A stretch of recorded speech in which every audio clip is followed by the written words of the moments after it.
Baik, materi yang akan kelompok kami sampaikan pada minggu ini atau pada presentasi kali ini adalah motion and vibration measurement atau pengukuran dari gerakan dan juga getaran. Nah, sebelumnya kami akan memperkenalkan diri terlebih dahulu seperti biasanya.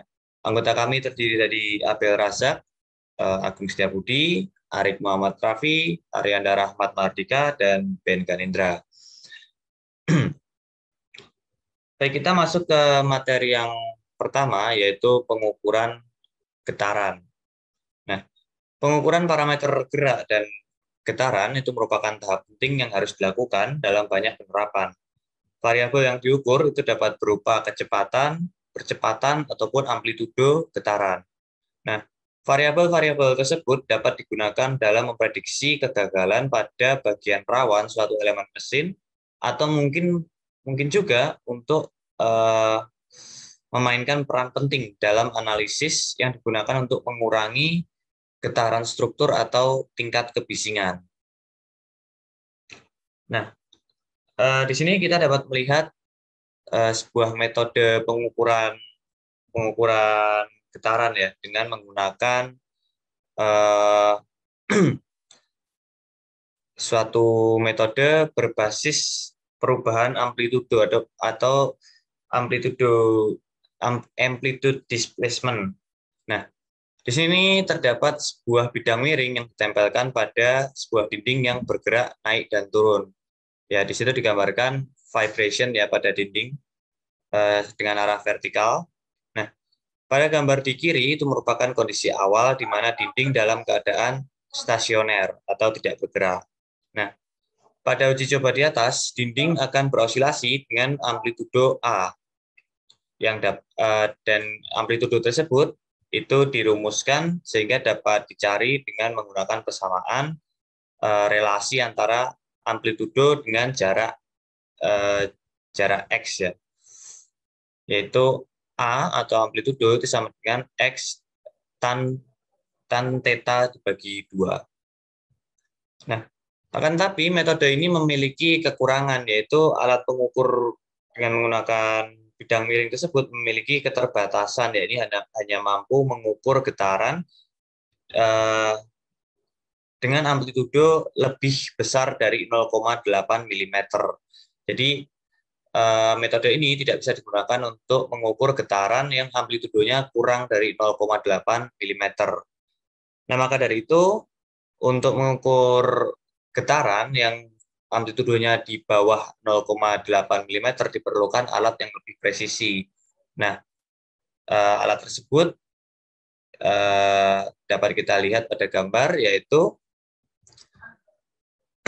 sebuah batang cantilever yang ditanam pada sebuah permukaan dinding yang berosilasi. Jadi tetap menggunakan dinding yang berosilasi, tetapi media yang digunakan bukan lagi bidang miring ya, tetapi batang cantilever. Ketika balok panjangnya diatur dengan benar sehingga frekuensi alaminya sama dengan frekuensi permukaan yang berosilasi, frekuensi natural dari balok cantilever tersebut dapat dicari dengan menggunakan persamaan frekuensi natural, yaitu omega n sama dengan Cn dikalikan dengan akar dari EI dibagi dengan ML pangkat 4. Nah, apa saja unsur-unsur dari persamaan tersebut? Ya, dapat kita lihat pada keterangan di bagian kanan, yaitu omega n itu adalah frekuensi natural, E itu adalah modulus Young, I adalah momen inersia, M adalah massa per unit persatuan panjang, L adalah panjang dari batang cantilever, dan Cn adalah konstanta.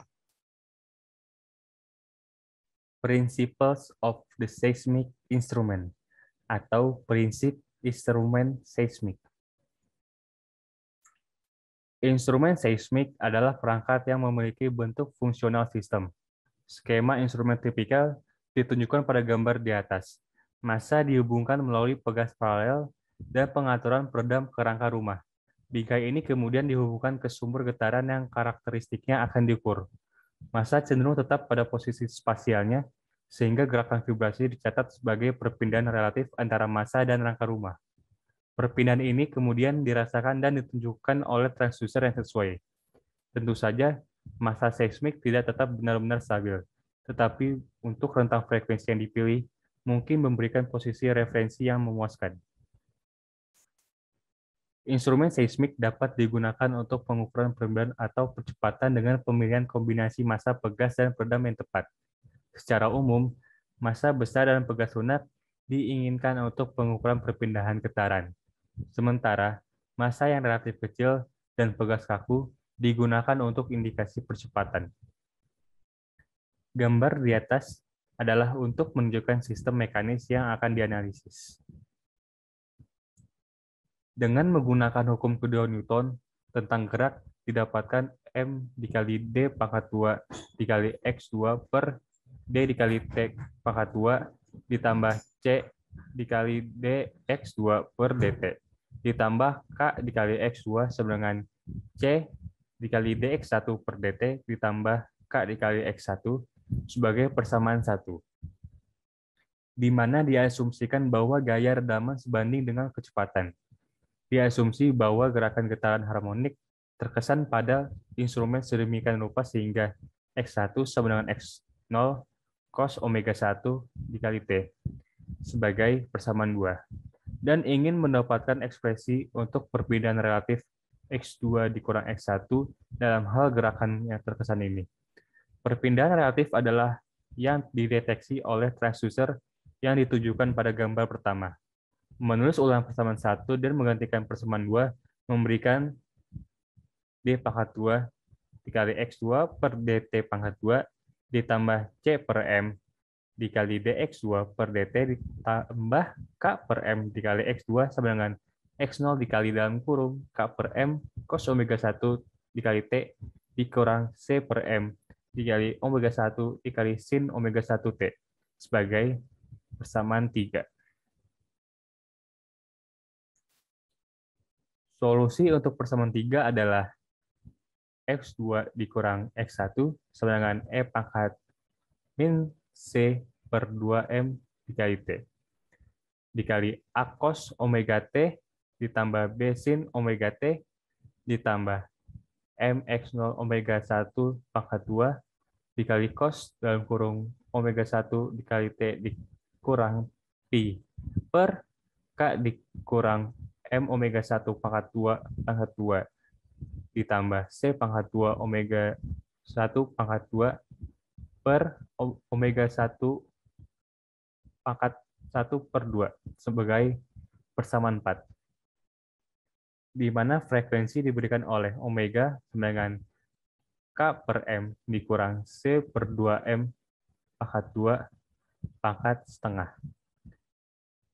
Dan sudut fase diberikan oleh Pi sama dengan tan pangkat min 1 dikali C omega 1 per K dikurang M dikali omega 1 pangkat 2. A dan B adalah konstanta integrasi yang ditentukan dari kondisi awal atau kondisi batas. Perhatikan bahwa persamaan 4 terdiri dari dua istilah. Pertama, istilah transien yang melibatkan fungsi eksponensial, dan kedua, istilah kondisi tunak. Ini berarti bahwa setelah transien awal padam, gerak harmonik keadaan tunak terjadi sesuai dengan suku kedua. Frekuensi gerak keadaan tunak ini sama dengan frekuensi gerak impresif dan amplitudonya adalah sebagai berikut yang disebut sebagai persamaan 5. Di mana frekuensi alami omega n dan koefisien redaman kritis Cc diberikan oleh omega n sama dengan akar K per M atau Cc sama dengan 2 akar M dikali K. Sudut fase juga dapat ditulis sebagai Pi sama dengan tan pangkat min 1 dikali 2 dikali C per Cc dikali omega 1 per omega N per 1 dikurang omega 1 per omega N pangkat 2. Sebuah plot dari persamaan 5 diberikan pada gambar di samping. Dapat dilihat bahwa amplitudo keluaran hampir sama dengan amplitudo masukan ketika C per Cc sama dengan 0,7 dan omega 1 per omega N lebih besar daripada 2. Untuk nilai rasio redaman yang rendah, amplitudo dapat menjadi cukup besar. Output pada dasarnya menjadi fungsi linear input pada frekuensi tinggi. Amplitudo percepatan getaran input adalah A0 sama dengan D pangkat 2 dikali X1 per DT pangkat 2 sama dengan omega 1 pangkat 2 dikali X0. Dengan demikian, kita dapat menggunakan keluaran struktur dari instrumen sebagai ukuran percepatan.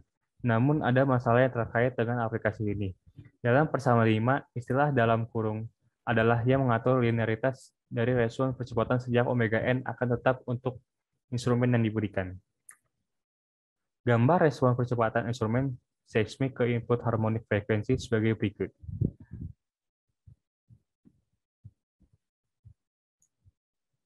Instrumen seismik juga dapat digunakan untuk pengukuran kecepatan getaran dengan menggunakan pickup magnetic variable reluktansi sebagai transducer penginderaan. Output dari pickup semacam itu akan sebanding dengan amplitudo kecepatan relatif, yaitu kuantitas. Dari pembahasan ini dapat dilihat bahwa instrumen seismik adalah perangkat yang sangat serbaguna yang dapat digunakan untuk pengukuran berbagai parameter getaran. Untuk alasan ini, banyak getaran komersial dan pickup akselerasi beroperasi dengan prinsip instrumen seismik. Respon transien instrumen seismik diatur sebagian oleh istilah peluruhan eksponensial dalam persamaan 4. Konstanta waktu untuk istilah ini dapat diambil sebagai T sama dengan 2M per C.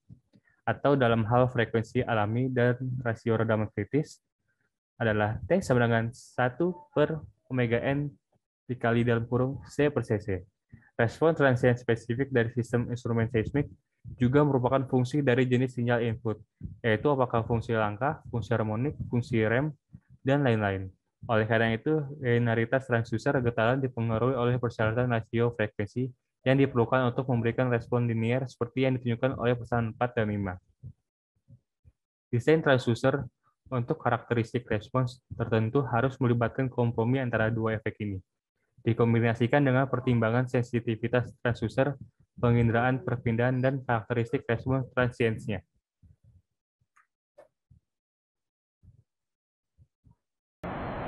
Oke, selanjutnya adalah particle consideration for seismic instrument. Jadi, gambar di atas adalah sebuah alat seismik yang diilustrasikan menggunakan tegangan pembagi potentiometer untuk merasakan perpindahan relatif antara frame dan massa seismik. Untuk memberikan redaman pada sistem alat dapat diisi dengan cairan kental yang berinteraksi terus-menerus dengan bingkai dan massa. Karena massa yang relatif besar dari potentiometer, sistem tersebut memiliki frekuensi alami agak rendah, kurang dari sekitar 100 Hz. Transducer akselerasi tersebut dapat memiliki berat 500 gram atau lebih. Gauge strain resistensi listrik yang dibahas pada bab sebelumnya juga dapat digunakan untuk perangkat penginderaan perpindahan dalam alat seismik. Massa seismik dipasang pada balok cantilever. Di setiap sisi balok, gauge strain resistensi dipasang untuk merasakan ketegangan dalam balok yang dihasilkan dari perpindahan getaran massa. Redaman untuk sistem disediakan oleh cairan kental yang mengisi housing. Output dari gauge strain terhubung ke sirkuit jembatan yang sesuai, yang digunakan untuk menunjukkan perpindahan relatif antara massa dan bingkai housing. Frekuensi alami dari sistem tersebut cukup rendah dan kira-kira sebanding dengan sistem LVDT. Frekuensi alami yang rendah dihasilkan dari fakta bahwa balok cantilever harus berkecukupan besar untuk mengakomodasi pemasangan gauge strain resistensi. Untuk pengukuran frekuensi tinggi, alat seismik sering menggunakan transducer piezoelektrik seperti yang ditunjukkan pada gambar di atas. Frekuensi alami alat tersebut mungkin setinggi 100 kHz dan seluruh alat mungkin cukup kecil dan ringan. Berat totalnya itu 50 gram untuk accelerometer piezoelektrik. Alat getaran seismik dapat digunakan oleh efek suhu. Dapat dipengaruhi oleh efek suhu. Perangkat yang menggunakan sensor variable resistance displacement akan memerlukan koreksi untuk memperhitungkan perubahan resistensi karena suhu. Alat peredam dipengaruhi oleh perubahan viskositas cairan yang mengelilingi massa seismik. Minyak silikon yang sering digunakan dalam aplikator tersebut. Dan viskositasnya sangat tergantung pada suhu. Efek viskositas suhu tentu saja dapat dihilangkan jika cairan dengan perubahan kecil dalam viskositas dengan suhu digunakan. Sayangnya, cairan yang memiliki perilaku yang diinginkan ini, yaitu gas, memiliki viskositas rendah sehingga mereka umumnya tidak cocok untuk digunakan sebagai peredam dalam alat seismik. Salah satu cara untuk mengurangi masalah viskositas suhu adalah dengan memasang pemanas tahan listrik dalam cairan untuk mempertahankan suhu pada nilai konstan terlepas dari suhu di sekitarnya. Pembahasan selanjutnya itu mengenai sound measurement, di mana sound measurement ini merupakan pengukuran suara. Nah, gelombang suara itu sendiri ialah fenomena getaran berupa gelombang mekanik yang merambat melalui suatu medium merambat. Next. Nah, intensitas suara dan juga tekanan suara. Nah, pada dasarnya pengukuran suara itu tidak terlepas dari hubungan antara intensitas suara dan juga tekanan suara. Intensitas suara itu memiliki nilai referensi tertentu, di mana nilai intensitas suara dan tekanan suara yang disebutkan dengan I0 dan P0 itu sesuai dengan yang ada di samping. Di situ menunjukkan nilai dari I0 dan juga P0. Nah, intensitas suara ini didefinisikan sebagai daya yang dibawa oleh gelombang suara persatuan luas di dalam arah yang tegak lurus terhadap area tersebut. Nah, di sini intensitas suara dan juga tekanan suara itu dapat dihitung melalui persamaan yang di samping, di mana intensitas suara itu dirumuskan dengan 10 log I per I0 dan tekanan suara dirumuskan dengan 20 log P per P0. Nah, intensitas atau tingkat tekanan itu nantinya biasa disebut dengan SPL atau tingkat tekanan suara. Next. Nah, selanjutnya ada kekerasan suara. Nih, kekerasan suara atau loudness itu membahas tentang bagaimana telinga manusia mempersepsikan kekuatan tekanan suara, di mana telinga manusia ini akan merespons secara berbeda terhadap frekuensi suara yang berbeda, dan kelompok frekuensi tertentu yang disebut kebisingan. Jika kebisingan bernilai 60 dB akan memiliki loudness yang sama di semua frekuensi suara. Nah, tetapi pada kenyataannya loudness itu tidak seperti demikian, di mana suara dengan frekuensi 1000 Hz itu memiliki loudness yang berbeda dengan suara yang berfrekuensi 20 Hz. Walaupun keduanya memiliki sound pressure yang sama.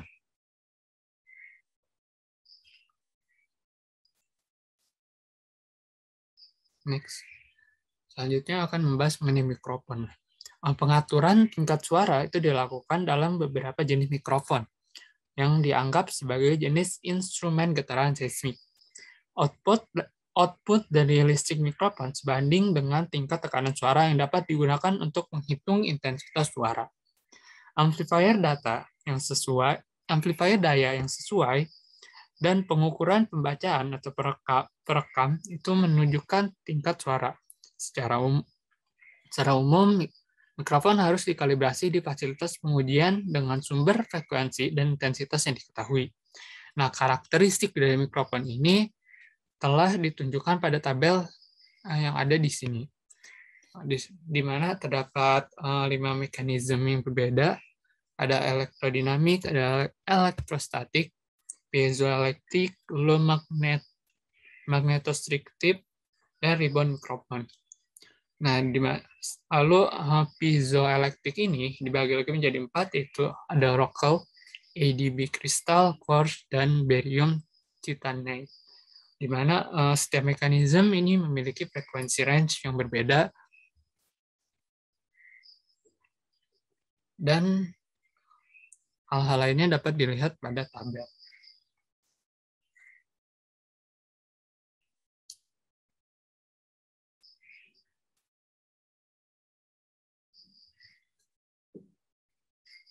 Next.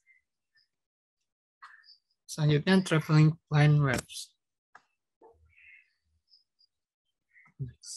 Next. Nah, di sini ada beberapa persamaan. Sebelum masuk ke dalam persamaan, gelombang akustik bidang itu dijelaskan dalam bentuk perpindahan partikel pada jarak X dari sumber gelombang dan pada waktu T. Nah, hubungan yang menyatakan perpindahan partikel sebagai fungsi jarak dan waktu untuk gelombang itu dijelaskan pada persamaan pertama yang terletak di sebelah kanan.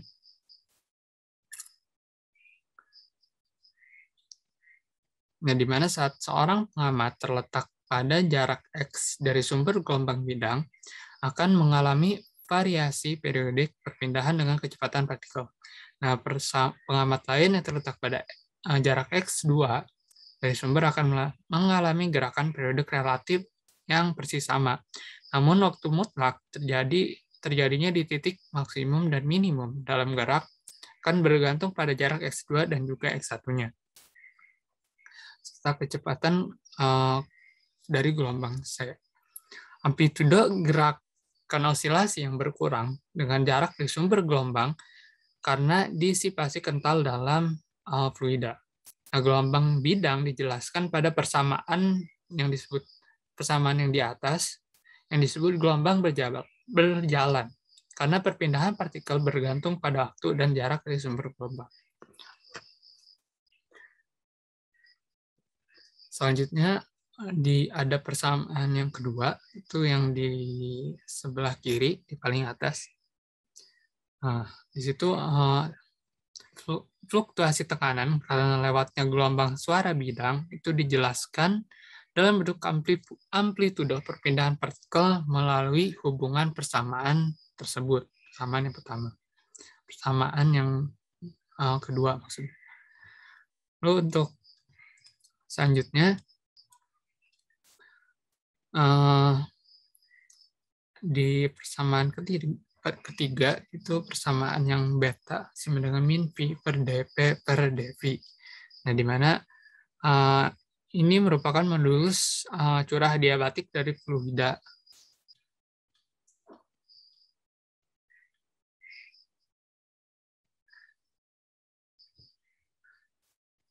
Nah, persamaan yang terakhir yang di sebelah kiri paling bawah itu menjelaskan mengenai intensitas gelombang, di mana intensitas gelombang tersebut didefinisikan sebagai flux energi persatuan waktu dan persatuan luas.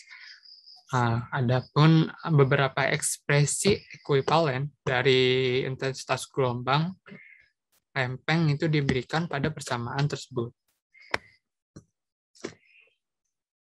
Nah, ekspresi intensitas yang mengandung istilah tekanan itu tidak berlaku untuk kasus gelombang silinder atau bola, kecuali jari-jari kelengkungan gelombangnya cukup besar sehingga muka gelombang dapat didekati dengan bidang. Next ialah standing waves atau gelombang berdiri. Nah, gelombang berdiri ini hampir sama dengan gelombang berjalan, di mana dijelaskan istilah perpindahan partikel periodik dan kecepatan partikel periodik yang sesuai. Nah, untuk gelombang berjalan itu amplitudo perpindahan partikel ialah sama terlepas dari posisi X asalkan efek disipasi viskos itu diabaikan. Nah, sedangkan gelombang berdiri itu amplitudo perpindahan partikel akan mengikuti variasi periodik dengan jarak X dari sumber suara.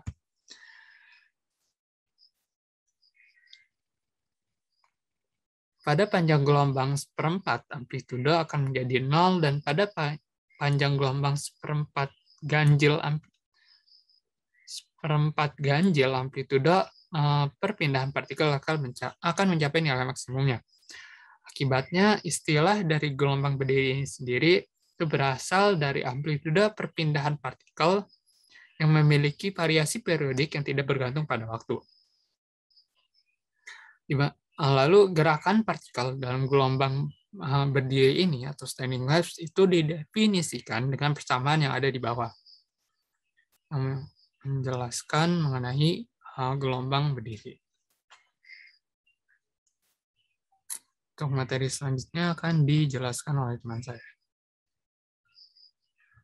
Lalu selanjutnya adalah constant pressure sound field. Gelombang tekanan suara konstan yang jelas berbeda dari gelombang perjalanan atau gelombang berdiri dan ditemui di ruang gema yang dindingnya mencerminkan bagian utama dari energi gelombang yang menyerang mereka. Untuk kasus yang ideal, energi sumber suara didistribusikan secara seragam ke seluruh ruang gema sehingga cairan akan mengalami kompresi dan ekspansi yang seragam ke segala arah. Gelombang perjalanan dan gelombang berdiri mewakili bidang vektor. Artinya, mereka tergantung pada arah di mana gelombang merambat. Gelombang gema untuk kasus ideal tidak tergantung pada jarak atau arah dari sumber gelombang.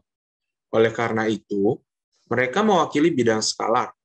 Jelas tidak ada korelasi sederhana antara fluktuasi tekanan dan perpindahan partikel di ruang bebas ruangan gema.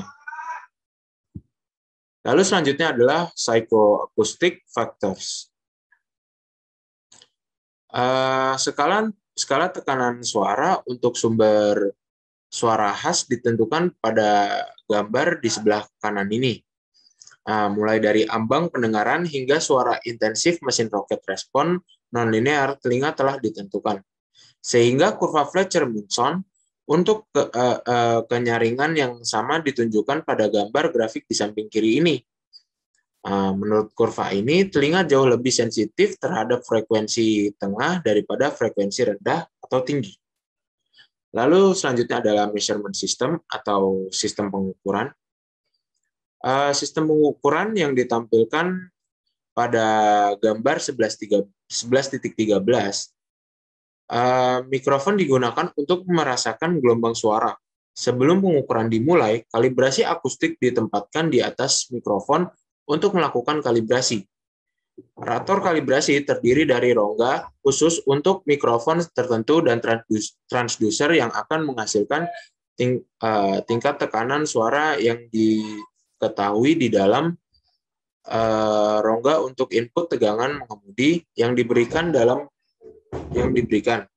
Dalam prakteknya, mikrofon dapat dipasang langsung pada meteran tingkat suara atau dipisahkan dengan kabel penghubung untuk beberapa tujuan pengukuran tertentu. Sinyal kemudian diperkuat lebih lanjut dan 3 jaringan pembobotan standar memodifikasi sinyal sesuai dengan perkiraan kontur. Kenyaringan standar.